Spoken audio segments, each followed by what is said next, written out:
베드로가 베드로 전서를 쓴 직후에 쓴 서신입니다. 그래서 대략 64년 AD 64년에 기록이 되었는데요. 베드로가 이 편지를 썼던 분명한 이유가 있었습니다. 그것은 당시 성도들이 이단, 즉 거짓 선생들의 미혹에 빠지지 않도록 경계하는 것에 그 목적이 있었습니다. 그래서 베드로서 2장을 보시면 베드로가 거짓 선생들에 대해서 언급하고 있는 것을 발견하실 수 있을 겁니다.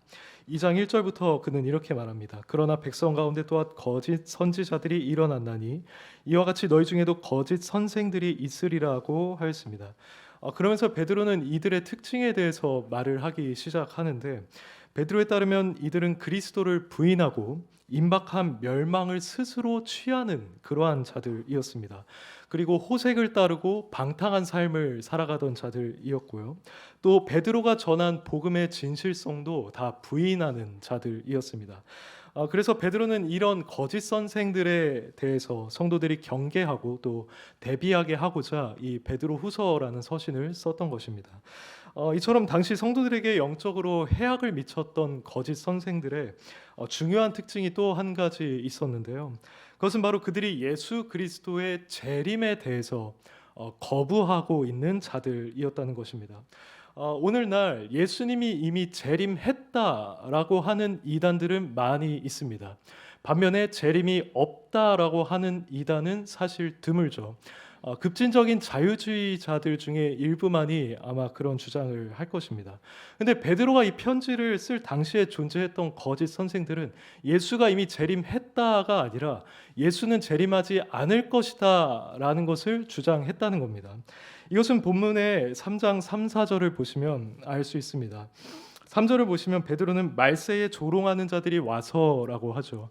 여기서 말하는 조롱하는 자들이 바로 그 거짓 선생을 가리키는 말입니다. 이들이 뭐라고 했는가를 살펴봤을 때 4절을 보시면 주께서 강림하신다는 약속이 어디 있느냐, 조상들이 잔 후로부터 만물이 처음 창조될 때와 같이 그냥 있다 하니라고 합니다. 그러니까 그들은 자 지금 세상을 한번 보아라. 아무도 변화도 없고 시간이 이렇게 지났는데 이 세상 만물은 처음 모습 그대로 존재하고 있지 않느냐. 그런데도 너희는 예수 그리스도의 재림이 있을 것이라고 보느냐라고 조롱했던 것이죠. 이러한 거짓 교사들의 공격은 당시 그리스도인들의 믿음을 흔들어 놓기에 충분했을 것입니다.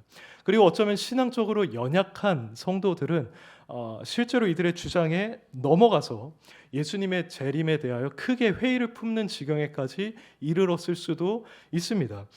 그도 그럴 것이 복음서를 보시면 예수님께서는 금방 속히 오시리라는 듯한 말씀을 자주 하셨습니다. 예를 들어서 너희가 죽기 전에 하나님 나라가 권능으로 임하는 것을 볼 자가 있느니라고 하셨죠. 그리고 다른 곳에서는 내가 진실로 너희에게 말하노니 이 세대가 지나가기 전에 이 일이 다 일어나리라고 말씀하기도 하셨습니다. 물론 오늘날 이런 말씀들은 사실 재림을 염두에 두었던 것이 아니었을 것이다 라고 적절하게 해석이 되고 있지만, 당시 성도들은 이 말씀들을 보고 들으면서 예수 그리스도의 재림이 임박한 것으로 생각했을 것입니다. 이것은 여러 서신들을 썼던 우리 사도들도 마찬가지입니다. 바울은 주께서 가까우시니라고 하였고, 야고보도 주의 강림이 가까우니라고 하였습니다. 그리고 베드로 역시도 만물의 마지막이 가까이 왔으니라고 하였죠. 그러므로 그 1세대 그리스도인들이 그리스도께서 매우 짧은 시간 안에 금방 오실 것이다 라고 생각했던 것은 무리가 아니었던 겁니다. 그런데 아무리 시간이 지나도 예수님께서 다시 오시지를 않으니 이들은 예수님의 재림에 대해서 의문을 품었을 것이고, 결정적으로 거짓 교사들까지 나서서 봐라 예수님 안 오지 않느냐, 처음 모습 그대로 이 세상이 존재하지 않느냐라고 하니까 그들 입장에서는 쉽게 넘어갈 수도 있을 만한 그런 상황이었던 겁니다. 베드로가 볼 때 이것은 간단하게 다루고 넘어갈 문제가 아니었습니다. 왜냐하면 예수 그리스도께서 재림하신다라고 하는 이 교리는 삼위일체 교리나 또는 예수 그리스도의 대속에 관한 교리나 아니면 이 성경이 하나님의 영감으로 기록된 말씀이라는 교리만큼 중요한 교리였기 때문이죠.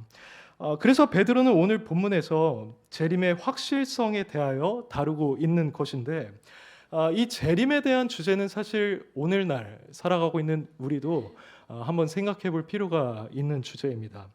앞서 말씀드린 것처럼 오늘날 재림이 없다라고 주장하는 이단들은 거의 존재하지 않습니다. 그러나 우리는 분명 그러한 시대적인 분위기 가운데 살아가고 있음을 인정해야 합니다. 세상 속에서 살아가는 일반 사람들은 보통 과학과 또는 진화론의 토대를 둔 세계관을 따라서 살아갑니다. 그래서 이 우주라는 것은 빅뱅이라고 하는 아주 우연한 사건에 의해서 생겨나게 된 것이고, 지구도 우연히 만들어졌으며 여기에 우연히 생명체가 발생했고, 이 생명체는 우연히 진화의 과정을 거쳐서 오늘날 우리의 인간이 있고 이 사회가 존재하게 되었다고 생각합니다. 그들에게 있어서 이 모든 것은 그저 자연에 의해서 발생한 결과일 뿐입니다. 그래서 초자연적인 일은 있을 수가 없습니다. 모든 것은 오직 이 자연의 원리, 우리가 자연스럽다라고 할 때 그 자연의 원리에 부합해야만 그들은 인정합니다. 설령 예수라는 존재가 2000년 전에 이 세상에 존재했다 치더라도 그는 그저 훌륭한 인물이었을 뿐입니다. 그는 결코 하나님이 아니었고요. 그가 일으킨 초자연적인 사건들은 그의 추종자들이 그를 신격화하기 위해서 덧붙여서 만든 신화에 불과합니다. 그래서 예수라는 존재는 그저 도덕적으로 훌륭했던 한 인물로만 보면 되는 것이고, 성경이 말하는 창조나 인간의 죄악이나 최종 심판이나 예수 그리스도의 재림도 도무지 있을 수 없는 이야기라고 그들은 생각하고 있습니다. 이게 오늘날 대다수 사람들의 세계관입니다. 우리는 직장과 학교에서 이런 세계관을 지니고 있는 사람들과 대화를 나누고요. 우리가 가지고 있는 24시간 동안 가지고 있는 이 스마트폰도 역시 이 세계관을 토대로 한 정보를 우리에게 제공해주고 있습니다. 그래서 우리가 만약 정신을 차리고 깨어있지 않는다고 한다면 우리도 모르게 예수 그리스도의 이 재림이라는 사건에 대해서 충분히 잊어버리며 살아갈 수가 있는 것입니다. 특히 요즘처럼 국가와 세상이 혼란스러울 때는 더욱 그러합니다. 이러한 일들이 우리의 관심을 온통 이 세상적인 것에 돌려놓습니다. 언론에서 하루가 멀다 하고 자극적인 속보들을 내놓고 있기 때문에 우리의 생각과 마음도 이러한 상황 속에서 정신없이 휩쓸려 가게 되는 것이죠. 물론 이런 상황들에 대해서 우리는 한 국가의 국민으로서 마땅히 관심을 가져야만 할 것입니다. 우리는 이 세상 정치계에서 일어나는 일들을 그저 세속적이거나 불필요한 것으로 치부하고 무관심하게 대해서는 안 될 것입니다. 왜냐하면 이 정부를 비롯한 정치 기관은 하나님께서 인간의 죄를 억제하시기 위해서, 그리고 이 세상의 질서를 유지하기 위해서 친히 세우신 기관이기 때문입니다. 그래서 그리스도인은 마땅히 국가 방침에 따라야 하고요. 또 우리가 경건과 단정함으로 신앙생활을 할 수 있기 위해서 정치인들을 위해 기도해야 할 것입니다. 그래서 우리가 오늘날 일어나고 있는 이 정치적인 사안들에 대해 관심을 갖는 것이 사실은 마땅하고 합당한 일입니다. 그런데 만일 우리가 과도하게 이런 일들에만 관심을 가지고 우리의 시선이 이 땅의 것에만 고정되고 만다면 그때 그것은 문제가 됩니다. 실제로 우린 그렇게 될 수가 있습니다. 이 세상에서 일어나는 일들을 보면서 지금도 모든 것을 주관하고 계시는 만왕의 왕이신 하나님에 대해서는 잊어버릴 수가 있습니다. 그리고 정치계에서 일어나는 여러 불이나 국가 상황을 보고 애통해하고 있으면서 지금 죄인인 상태로 지옥에 가고 있는 영혼들을 보고 애통해하는 마음을 잊어버리게 될 수가 있습니다. 그리고 더 나아가서 언젠가 예수님이 이 세상에 다시 오실 것이고 모든 것을 심판하실 것이며 완전한 새하늘과 새 땅이 임할 것이라는 사실에 대해서도 우리는 까맣게 잊어버리게 될 수가 있습니다. 예수님께서는 우리에게 항상 깨어 있으라고 하셨죠. 예수님 자신이 언제 오실지 알지 못하기 때문에 너희는 어제나 오늘이나 내일이나 모레나 항상 깨어 있으라고 하셨습니다. 그래서 우리는 처하는 모든 상황 속에서 이러한 예수님의 명령을 기억해야만 합니다. 우리가 기쁠 때도, 평안할 때도, 슬플 때도, 두려울 때도, 혼란스러울 때도 우리는 깨어서 그 날을 바라보며 살아가야만 한다는 겁니다. 그러므로 우리는 현재 국내 정세가 어지럽다 할지라도 깨어서 재림에 대한 소망을 다시금 붙들어야 합니다. 아니 오히려 이럴 때일수록 더욱 재림을 바라보는 것이 사실은 성경적이라고 할 수 있습니다. 왜냐하면 예수님께서 마태복음 24장에서 말씀하신 것처럼 민족이 민족을, 나라가 나라를 대적하여 일어나는 것은 예수님의 재림이 임박했다는 표이기 때문입니다. 현재 우리가 보고 있는 모습이 바로 이와 같지 않습니까? 그래서 우리는 다시금 우리의 관심, 우리의 마음이 이 땅의 것이 아니라 저 하늘을 향하게 해야만 하고요. 무엇보다도 예수님의 재림을 소망하는 태도를 다시금 취할 필요가 있습니다. 이런 맥락에서 오늘 본문의 베드로가 재림을 다루는 대목은 우리에게 유익합니다. 지금부터 이 본문을 살펴보면서 저희가 재림에 대한 소망을 다시금 새롭게 하기를 원합니다. 우선 우리는 이 본문을 통해서 예수님의 재림이 언젠가는 반드시 일어난다는 사실을 기억할 수 있어야 합니다. 본문 8절을 보시면 베드로는 이렇게 말합니다. 사랑하는 자들아, 주께는 하루가 천년 같고 천년이 하루 같다는 이 한 가지를 잊지 말라고 합니다. 베드로는 여기서 거짓 선생들의 조롱을 염두에 두고 있습니다. 앞서 말씀드린 것처럼 초기 그리스도인들은 예수님의 재림이 금방 이루어질 것이라고 생각하고 기대하는 마음을 가지고 살아갔었습니다. 그러나 아무리 시간이 흘러도 예수님은 오지 않으셨고 그들은 예수님께서 다시 오신다고 하신 그 약속의 때가 지금 지체되고 있는 것은 아닌가? 지연되고 있는 것은 아닌가? 하고 생각을 했습니다. 그래서 거짓 선생들이 이런 모습을 보면서 그들을 조롱했던 것이죠. 이에 대해서 베드로가 하는 말은 무엇입니까? 바로 주님께는 하루가 천년 같고 천년이 하루 같다는 것입니다. 즉 우리가 보기에는 예수님의 재림이라는 것이 예정보다 훨씬 더 지연되는 것 같고 너무 오랫동안 미루어지는 것처럼 보이기는 하지만 주님께서 보시기에는 전혀 그렇지가 않다는 것입니다. 왜냐하면 하나님께서 시간을 대하시는 그 관점이 우리의 관점과는 완전히 다르시기 때문입니다. 그분께는 천년이라는 것이 하루와도 같습니다. 이건 시편 90편 4절에서도 언급되는 하나님의 속성인데요. 모세는 이렇게 말했습니다. 주의 목전에는 천년이 지나간 어제 같으며 밤의 한순간 같을 뿐이니이다 라고 했습니다. 여기서는 천년이 밤의 한순간, 즉 몇 시간에 불과하다라고 하면서 그 범위를 베드로가 말하는 것보다 훨씬 더 줄여서 표현하고 있습니다. 우리는 기본적으로 이런 하나님의 위대하심과 초월성에 대한 인식을 지니고 있어야 합니다. 우리 죄인된 인간은 보통 우리들이 생각하는 기준에 맞추어서 하나님을 판단하고자 하는 그런 잘못된 경향을 지니고 있습니다. 그래서 하나님이 행하시는 일들에 대해서 완벽한 대답을 가져야 한다고 생각하고 이것저것 질문하기를 좋아하죠. 예를 들면 하나님께서 선하시다면 왜 이 세상에 악과 고통을 허락하시는가? 왜 하나님께서는 아담과 하와가 타락할 것을 아시면서도 선악과를 그곳에 두셨는가? 왜 하나님께서는 누군가는 구원하기로 예정하시고 누군가는 버리기로 예정하셨는가? 이런 것들을 우리는 묻습니다. 하지만 이런 질문에 우리가 과도하게 집착한다는 것은 우리가 그만큼 하나님의 위대하심과 초월성에 대해서 간과하고 있는 것이라고 말할 수 있습니다. 욥을 생각했을 때 욥이 자신에게 주어진 고난을 이해하거나 받아들이지 못하고 그것에 대해서 계속 하나님께 질문하고 친구들과 논쟁을 했을 때 하나님께서 호련히 등장을 하셔서 욥에게 최초로 하셨던 말씀이 무엇이었습니까? 그것은 바로 무지한 말로 생각을 어둡게 하는 자가 누구냐였습니다. 즉 욥이 하나님의 위대하심과 초월성을 충분히 고려하지 않은 채 인간적으로 내뱉은 말들에 대해서 무지한 말이라고 표현을 하셨던 것입니다. 같은 맥락에서 하나님은 욥에게 이렇게 말씀하셨습니다. 트집 잡는 자가 전능자와 다투겠느냐? 네가 내 공의를 부인하려느냐? 내 의를 세우려고 나를 악하다 하겠느냐? 내가 하나님처럼 능력이 있느냐? 내가 땅에 기초를 놓을 때 내가 어디 있었느냐? 내가 깨달아 알았거든 말할지니라고 하셨습니다. 그러니까 하나님께서는 욥이 자신의 사고에 하나님을 제안한 것에 대하여 이렇게 지적을 하고 계셨던 것입니다. 이런 장면을 보면서 우리는 하나님과 그분께서 행하신 일들을 우리의 기준에 맞춰서 판단하려고 하는 그런 태도를 우리는 버릴 수 있어야 합니다.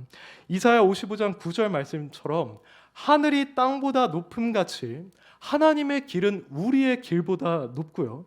하나님의 생각은 우리의 생각보다도 높습니다.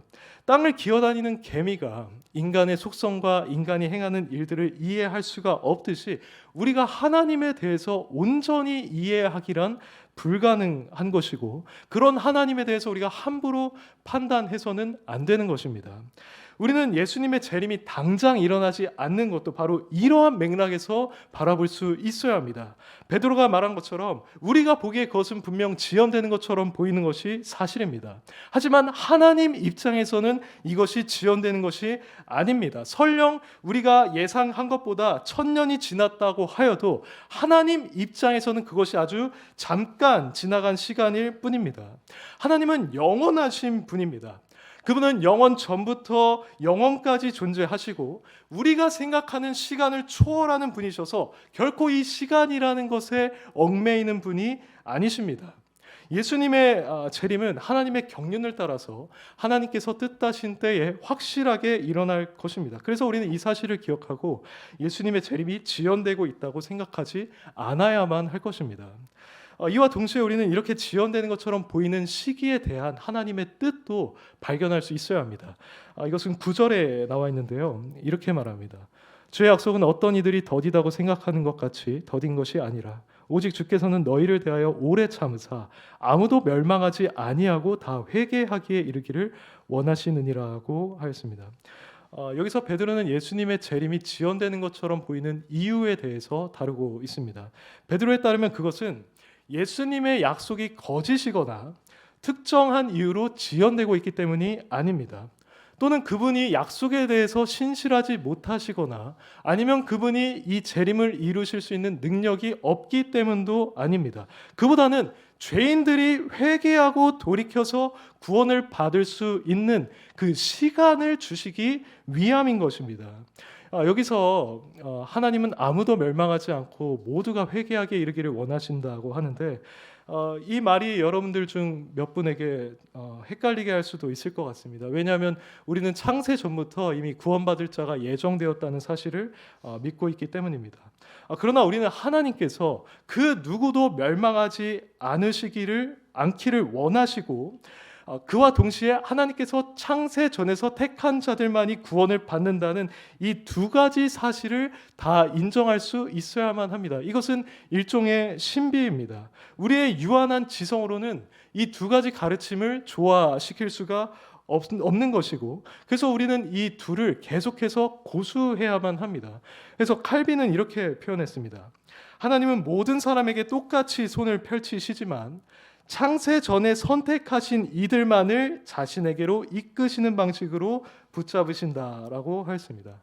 그런데 아무튼 여기서 말하는 베드로의 요점은 분명합니다. 그것은 곧 예수님의 재림이 지연되는 것처럼 보이는 이 시간은 주님의 신실하지 못함이나 무능함 때문에 발생하게 된 사건이 아니라 죄인을 구원하기 원하시는 그분의 긍휼하심 때문에 발생한 시간이라는 것입니다.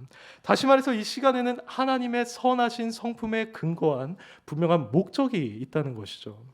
우리는 이러한 사실을 기억해야 합니다. 우리 역시도 이 세상을 살아가면서 왜 예수님이 속히 오리라고 하셨는데, 그리고 주의 강림이 가깝다고 하셨는데 왜 당장 오시지 않는가 하는 의문을 품을 수가 있습니다. 그리고 예수님의 재림은 없을 것이다 라고 하는 자들의 말에 의해서 잠시 흔들릴 수도 있습니다. 근데 우리가 이러한 의심을 이겨낼 수 있는 방법은 베드로가 8절 끝부분에서 말하는 것처럼 잊지 않는 것입니다. 즉 반대로 말하면 기억하는 것입니다. 우리는 주님께서 보시기에 하루가 1000년 같다는 사실, 곧 그분은 영원하시고 시간을 초월하여서 존재하고 계신다는 사실을 기억해야만 합니다. 그래서 우리가 보기에는 지연되고 있는 것처럼 보이지만 사실은 지연되고 있는 게 아니라는 사실을 믿어야 합니다. 그와 동시에 우리는 이런 시간이 주님의 신실하지 못함이나 불의에 의해서 발생한 것이 아니라 죄인을 향한 그분의 긍휼 때문에 존재하게 된 시간이라는 시간이라는 것을 믿어야 합니다. 이 시간에는 분명한 하나님의 목적이 있고 이 목적이 이루어졌을 때는 반드시 예수 그리스도께서 이 세상에 다시 오시리라는 것을 우리는 확신을 가지고 믿을 수 있어야만 합니다. 그러므로 사랑하는 여러분, 예수님의 재림이 지연되는 것처럼 보이는 이 시간을 목적이 없거나 또는 의미가 없다고 생각하지 마시기를 바랍니다. 지금도 하나님의 목적은 이루어지고 있습니다. 택자들에게 복음이 전파되고 있고 그들의 수가 채워지고 있습니다. 그래서 언젠가 그 수가 충만하게 채워졌을 때, 그래서 하나님의 목적이 달성이 되었을 때, 그때 주님은 반드시 이 세상에 다시 오실 것입니다. 그런데 그 오시는 때에 우리가 어떤 모양으로든지 불신앙을 지니고 있는 자로 발견이 되거나 무관심한 상태로 발견이 된다고 한다면 예수님께서 경고하신 것처럼 우리는 그분의 앞에서 엄중한 책망을 받게 될 것입니다. 세상을 따라서 먹고 마시던 자들과 같이 우리는 주님의 책망을 받을 것이고, 우리는 반드시 그런 자로 발견되지 않도록 하나님의 이 위대하심과 초월성, 그리고 죄인을 향한 긍휼을 염두에 두는 가운데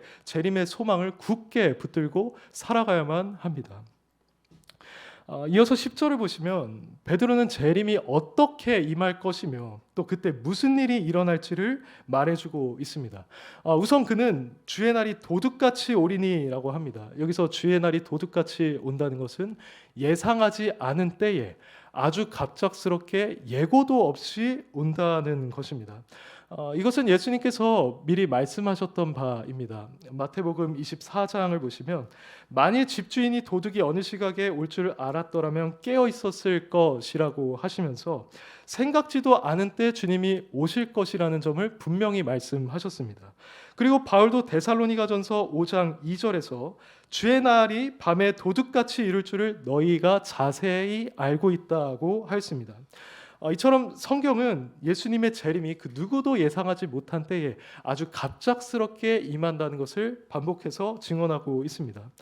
이것이 재림의 중요한 성격 중 하나입니다. 이러한 재림의 시기의 불확실성 때문에 우리에게 항상 깨어 있으라고 말씀하셨던 것이죠.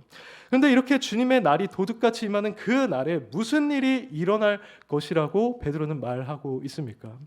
10절에 따르면 우선 하늘이 큰 소리로 떠나간다고 합니다. 하늘이 큰 소리로 떠나간다는 것은 기존에 우리가 알고 있던 그 하늘, 지금 우리가 보고 있는 하늘이 사라진다는 말입니다. 이와 비슷한 표현이 다른 곳에서도 등장을 하는데요. 이사야 34장 4절을 보시면 최후 심판의 전조에 해당되는 예언이 나와 있습니다. 거기서 이사야는 이렇게 말했습니다. 하늘의 만상이 사라지고 하늘들이 두루마리같이 말릴 것이라고 했습니다. 그리고 요한계시록 6장 14절에서도 역시 최후 심판에 있을 것을 묘사하면서 하늘은 두루마리가 말리는 것 같이 떠나가고 각 산과 섬이 제자리에서 옮겨지매라고 하였습니다. 이렇게 하늘이 두루마리처럼 말리고 떠나간다는 것은 우리로서는 상상하기가 어려운 일입니다. 그것이 구체적으로 어떻게 일어날지 우리로서는 확신할 방법이 없습니다. 그럼에도 우리가 확신할 수 있는 것은 무엇이냐면 예수님께서 재림하시는 바로 그 날에 우리가 살아가고 있는 이 세상, 우리가 그동안 보고 있고 그동안 당연하게 경험하고 있던 것들이 변화되게 된다는 것입니다. 이러한 큰 변화가 있다는 사실은 이어지는 구절에서 더욱더 확실시 됩니다. 베드로는 하늘이 큰 소리로 떠나갈 것이라고 한 뒤에 물질이 뜨거운 불에 풀어질 것이라고 합니다. 여기서 물질이라는 단어는 쉽게 말해서 온 세계와 피조물을 이루고 있는 기본 물질들, 기본 요소들, 예를 들어서 흙이나 공기나 물과 같은 것들을 말합니다. 그런데 이것들이 다 불에 의해서 풀어진다고 합니다. 풀어진다는 것은 녹아서 없어지거나 아니면 완전히 분해되고 해체된다는 것을 의미합니다. 여러분들이 지금 보고 있는 것, 그리고 여러분들의 감각으로 느끼고 있는 것들이 불에 의해서 다 해체되고 사라지며 녹는다고 생각을 한번 해보십시오. 우리 주변에 있는 산이나 땅이나 바다나 건물, 도로, 아파트, 자연을 비롯하여 인간이 만들어낸 모든 것이 다 재림의 날에 이 불에 의해서 소멸이 된다는 것입니다.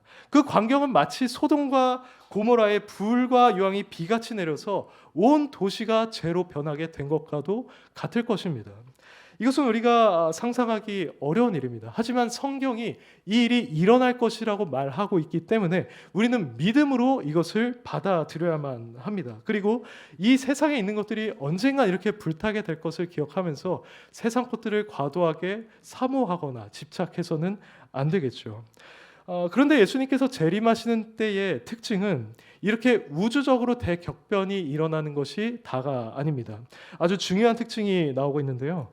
본문에서 베드로가 제시하는 재림의 마지막 특징은 10절 하반절처럼 땅과 그 중에 있는 모든 일이 드러난다는 것입니다.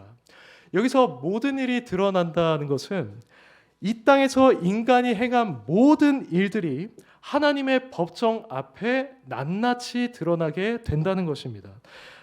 이것이 중요한 사건 중 하나인데요. 보통 우리는 이 세상에서 일어나는 모든 일들에 대해서 완벽하게 알 수가 없는 경우가 많이 있습니다.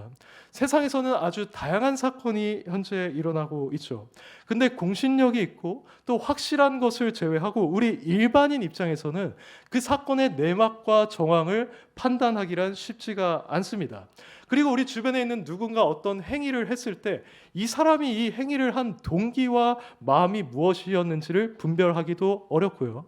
또 누군가 죄를 지었는데 그래서 고소를 당했는데 본인이 죄를 짓지 않다고 했을 경우에 과연 그 말이 사실인지 거짓인지에 대해서도 우리가 파악하기 어려운 경우가 많이 있습니다. 그래서 우리는 종종 이 땅에서 과연 공의가 이루어지는가 하는 회의를 품기도 하죠. 그러나 예수님께서는 이 세상에 다시 오시는 그 날에 모든 일이 드러나게 될 것이라고 성경은 말해주고 있습니다. 인간이 행했던 모든 일들, 그 동기와 마음과 생각들, 그리고 그동안 이 세상에서 일어났던 여러 사건들의 내막과 정황들, 감추어져 있던 진실과 거짓들이 하나님 앞에서 다 드러나게 될 것이고 그에 합당한 심판을 받으리라는 것입니다. 그래서 바울은 고린도전서 4장 5절에서 주께서 오시는 날에 어둠에 감추인 것을 드러내고 마음과 뜻을 드러내실 것이라고 했습니다. 그리고 로마서 2장 16절에서는 주께서 오시는 날에 하나님이 예수 그리스도로 말미암아 사람들의 은밀한 것을 심판하실 것이라고 하셨습니다. 모든 사람이 이러한 광경을 지켜보게 될 것이고요. 그럼으로써 진실된 사람이라면 그토록 갈망하던 공의가 그 심판대 앞에서는 온전히 이루어지게 될 것입니다. 그래서 베드로는 13절에서 새하늘과 새 땅을 의가 있는 곳이라고 표현합니다. 하나님께서 이 세상의 죄악을 제거하시고 임하는 새하늘과 새 땅에 온전한 의만 있게 된다는 것은 삼위일체 하나님의 속성을 고려했을 때 사실 필연적인 일입니다. 하나님은 의로운 재판장이라고 우리에게 잘 알려져 있죠. 그리고 예수 그리스도께서도 의로운 분이십니다. 스가랴 9장 9절에 메시아에 대한 예언이 있는데요. 여기서 메시아는 구원을 베푸시는 분이고 나귀를 타시는 겸손한 분이실 뿐만 아니라 공의로우신 분이라고 하였습니다. 그래서 바울은 사도행전 17장 31절에서 아덴에 있는 사람들에게 전도하면서 예수 그리스도를 가리켜 천하를 공의로 심판할 자라고 하였습니다. 그리고 요한은 요한계시록 19장 11절에서 한 환상을 봤는데요. 그 환상은 다음과 같습니다. 또 내가 하늘이 열린 것을 보니 보라 백마와 그것을 탄 자가 있으니 그 이름은 충신과 진실이라 그가 공의로 심판하며 싸우리라고 하였습니다. 여기서 백마를 타고 공의로 심판하시는 분은 메시아이신 예수 그리스도를 가리키는 것이 분명합니다. 이렇게 공의로 심판하시는 분이 만왕의 왕이요 만주의 주로서 자신의 영광의 보좌에 앉아서 이 세상을 온전히 다스린다고 한다면 그것이 바로 베드로가 표현하고 있는 것처럼 의가 있는 곳이 되지 않겠습니까? 이것은 구약시대 때부터 이미 예언되어 오고 있던 사실입니다. 이사야는 이사야서 9장 6절에서 메시아를 가리켜서 기묘자요 모사요 전능하신 하나님이요 평강의 왕이라고 했었죠.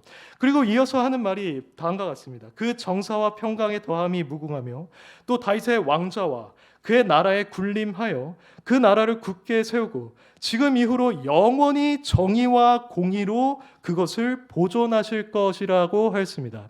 예레미야도 마찬가지입니다. 예레미야서 23장 5절을 보시면 여호와의 말씀이니라 보라 때가 이르리니 내가 다윗에게 한 의로운 가지를 일으킬 것이라 그가 왕이 되어 지혜롭게 다스리며 세상에서 정의와 공의를 행할 것이며 라고 하였습니다.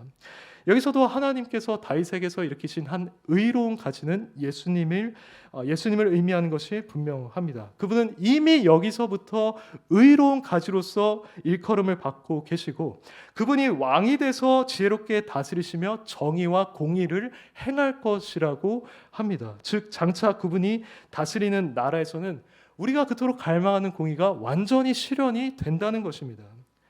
사랑하는 성도 여러분, 이것이 바로 예수님의 재림 이후에 임할 새 하늘과 새 땅의 주된 특징입니다.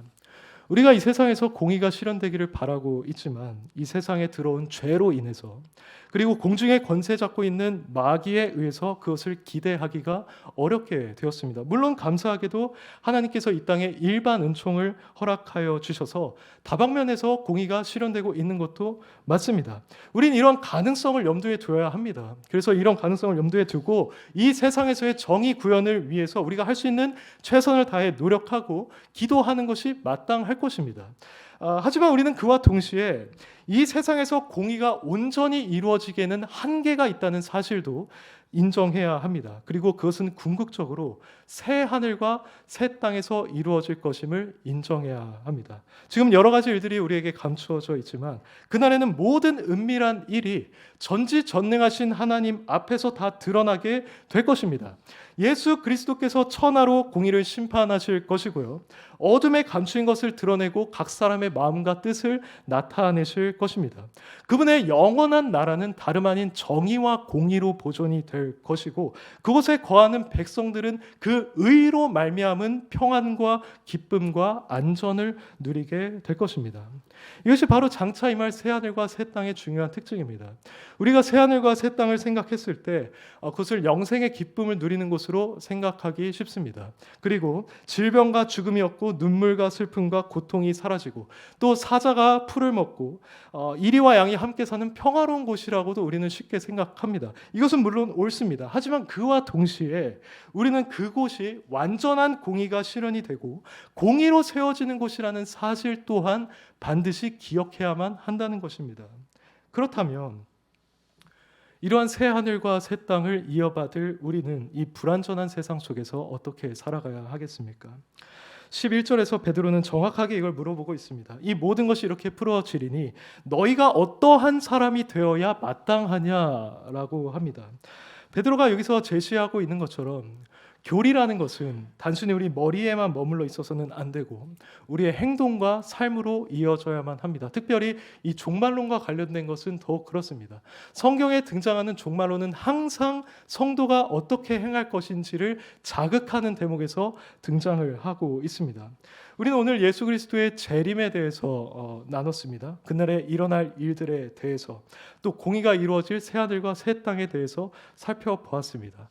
그렇다면 만약 우리가 진정으로 예수님의 재림이 현재 지연되고 있지 않다는 사실을 믿고 있다면 그분이 반드시 다시 오실 것을 믿고 있다면 우리는 어떻게 이 세상 속에서 살아가야 하겠습니까?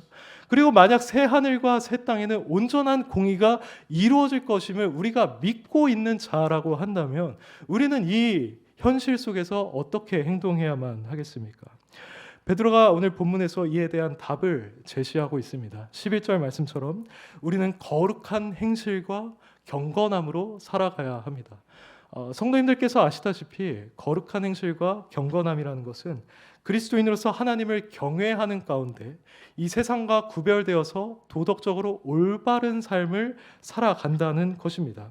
우리가 예수님의 재림에 대한 소망을 지니고 있다면 이렇게 살아가는 것이 마땅합니다. 모든 죄악된 것들이 불에 타 소멸될 것이고 누구나 다 심판대 앞에 설 날이 얼마 남지 않았다는 사실을 믿는 자가 죄악되고 세속적이며 경솔한 삶을 산다고 하는 것은 상당히 모순적인 일입니다. 오히려 정말로 그것을 믿고 바라보고 자신의 소망으로 삼으며 살아가는 자는 두렵고 떨리는 마음을 지닌 가운데 하나님을 경외하고 하나님의 뜻을 행하는 삶을 살아가게 되어 있습니다. 비록 예수 그리스도께서 이미 우리의 죄를 용서하여 주셨고 하나님의 심판대 앞에 우리가 선다 할지라도 더 이상 정죄가 없을 것이지만 이런 나를 구원하신 주님의 은혜에 감사하는 마음과 그분을 사랑하는 마음으로 그렇게 행하게 되어 있다는 것입니다. 그러므로 여러분이 예수님의 재림 그리고 새 하늘과 새 땅을 소망하면서 살아가고 있다면 여기서 베드로가 말한 것처럼 이 세상을 거룩한 행실과 경건함으로 살아가시기를 바랍니다. 그 영광스러운 진리에 부합하는 마음과 행동으로 살아가시기를 바랍니다. 우리는 이런 점에서 일반 사람들과 달라야 합니다. 세상 사람들이 우리가 내일 죽을 터이니 먹고 마시자라고 할 때에도 우리는 그 보이지 않는 영원한 것을 주목하면서 신중함과 의로움과 경건함으로 살아가야 합니다. 이것이 바로 베드로가 말하는 거룩한 삶, 곧 구별된 삶입니다. 그런데 우리의 이런 행실은 요즘과 같이 국가가 혼란스러운 상태 가운데서도 유지되어야만 합니다. 현재 사람들은 상대편을 정당하게 비판하기보다는 무자비하게 공격하고 깎아내리고 인격을 모독하기에 바쁩니다. 세상 사람들이 이렇게 하는 것은 우리가 어느 정도 이해할 수 있는 부분입니다. 왜냐하면 그들은 이 세상이 전부라고 믿고 있고 따라서 이 세상에서 자신들이 생각하는 공의를 반드시 실현시키고자 하기 때문입니다. 그러다 보니까 이것을 이루기 위해서 수단과 방법을 가리지 않고 과격하게 행동하는 것이고 우리는 그것에 대해서 놀랄 필요는 없습니다. 하지만 우리 그리스도인들은 이 지점에서도 구별되어야만 한다는 것이죠. 우리는 이 모든 상황을 보고 계시는 하나님을 믿는 자들이 아닙니까? 또 주님께서 다시 오시는 날에 지금 일어나고 있는 모든 일이 그분 앞에 낱낱이 드러날 것이고 새하늘과 새 땅에서는 완전한 공의가 이루어질 것임을 우리는 믿고 있는 자들이 아닙니까? 그렇다면 우리는 마땅히 그들과는 달라야 한다는 것입니다. 재림과 최후 심판을 믿는 자는 온유해야 한다는 것이 성경의 가르침입니다. 바울은 빌립보서 4장 5절에서 너희 관용을 모든 사람에게 알게 하라 주께서 가까우시니라고 했습니다. 여기서 관용으로 번역된 단어는 영어로 gentleness, 또 한글로는 부드러움, 온순한, 온화한으로 번역될 수 있는 그런 단어입니다.